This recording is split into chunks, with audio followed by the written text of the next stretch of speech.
জমি জালিয়াতি মামলায় সকাল থেকেই অ্যাকশন মোডে ইডি। ইতিমধ্যেই কেন্দ্রীয় তদন্তকারী সংস্থার হাতে গ্রেফতার সোনা পাপ্পু, জয় কামদার ও শান্তনু সিনহা বিশ্বাস। তাদের কাছ থেকে পাওয়া তথ্যের ওপর ভিত্তি করে চক্রবেড়িয়া, রয়েড স্ট্রিট ও কসবা সহ একাধিক জায়গায় চলে তল্লাশি অভিযান। শুক্রবার সকালে ইডি আধিকারিকরা পৌঁছে যান চক্রবেড়িয়ার ব্যবসায়ী অতুল কাটারিয়ার বাড়িতে। চলে জিজ্ঞাসাবাদ। এই সমস্ত ব্যবসায়ীর মাধ্যমে কালো টাকা সাদা করা হতো বলে মনে করছেন এনফোর্সমেন্ট ডিরেক্টরেটের আধিকারিকেরা। আর এই তল্লাশিতে যাদের যাদের নাম উঠে এসছে তাদের মধ্যে অন্যতম হচ্ছে অতুল কাটারিয়া। ইতিমধ্যেই ইডি সূত্রে খবর যে একাধিক সংস্থার মধ্যে দিয়েই কালো টাকা সাদা করা হয়েছিল এবং সেই টাকাগুলো একাধিক প্রভাবশালী ব্যক্তির কাছে পৌঁছে যেত।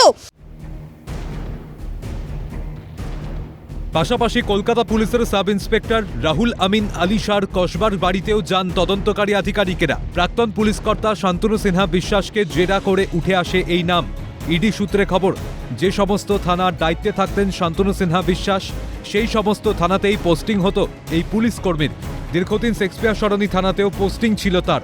বর্তমানে তিনি কলকাতা পুলিশের রিজার্ভ ফোর্সে কর্মরত। সকালবেলা 6টা থেকে 6:30 নাগাদ ইডির বেশ কয়েকজন আধিকারিক তারা এই সাব ইন্সপেক্টর রহুল আমিন আলী শাহ তার বাড়িতে এসে পৌঁছয়। মূলত তিনি কলকাতা পুলিশের রিজার্ভ ফোর্সে কর্মরত রয়েছেন এবং যে সোশ্যাল ওয়েলফেয়ার রয়েছে সেই ওয়েলফেয়ারের কনভেনার হিসেবেও তাকে একটা সময় দায়িত্ব দেওয়া হয়েছিল এবং শান্তনু সিনহা বিশ্বাসের অত্যন্ত ঘনিষ্ঠ এই সাব ইন্সপেক্টর। মূলত যেটা ইডি সূত্রে খবর, এই সোনা পাপ্পুর জমি জবরদখল এবং তোলাবাজির যে মামলা ছিল সেই মামলাতেই এই তল্লাশি অভিযান।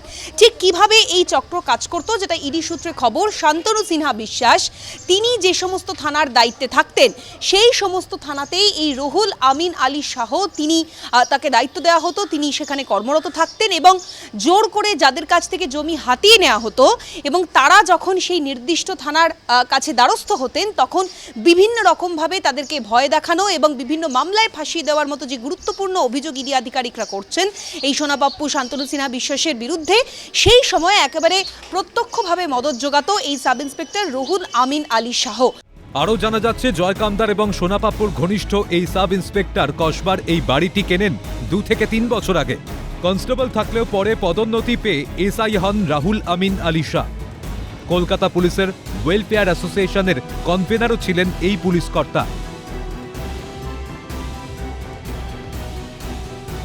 আর্থিক তছরূপ এবং জমি কেলেঙ্কারির মামলায় সোনা পাপ্পু ও শান্তনু সিনহা বিশ্বাসের একাধিক ঠিকানায় চলে অভিযান। তদন্তে নেমে পার্ক স্ট্রিটের রয়েড স্ট্রিটের একটি জনপ্রিয় হোটেলে হানা দেয় তদন্তকারী আধিকারিকেরা।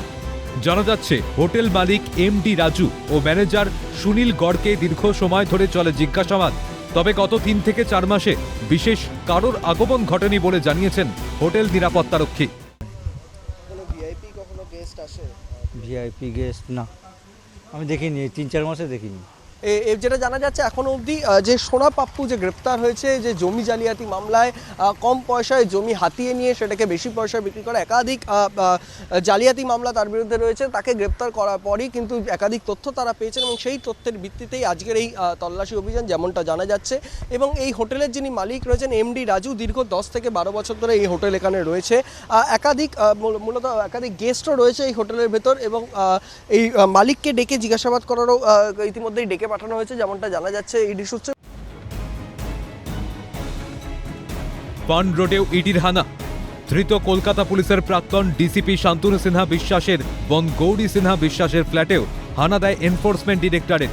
কেন্দ্রীয় বাহিনী নিয়ে চলে তল্লাশি অভিযান। শান্তনুর পৈতৃক ভিটি এবং তার বিপুল পরিমাণ সম্পত্তির উৎস জানতে মরিয়া তদন্তকারী আধিকারিকরা। জমি দখল ও তোলাবাজির টাকা কোন কোন অ্যাকাউন্টে পাঠানো হয়েছে তা খতিয়ে দেখা হচ্ছে। শান্তনু সিনহা বিশ্বাসকে জিজ্ঞাসাবাদ করে উঠে এসেছে একাধিক পুলিশ কর্মীর নাম, যারা প্রত্যক্ষ বা পরোক্ষভাবে জড়িত। ইডির তরফে ইতিমধ্যে প্রস্তুত করা হয়েছে তালিকা। পুলিশ কর্মী থেকে সোনা পাপ্পু সিন্ডিকেটের সঙ্গে যুক্ত একাধিক ব্যক্তির নাম রয়েছে সেই তালিকাতে। প্রয়োজনে তাদেরকেও তদন্তের আওতায় আনা হতে পারে, খবর ইডি সূত্রে। ক্যালকাটা নিউজ।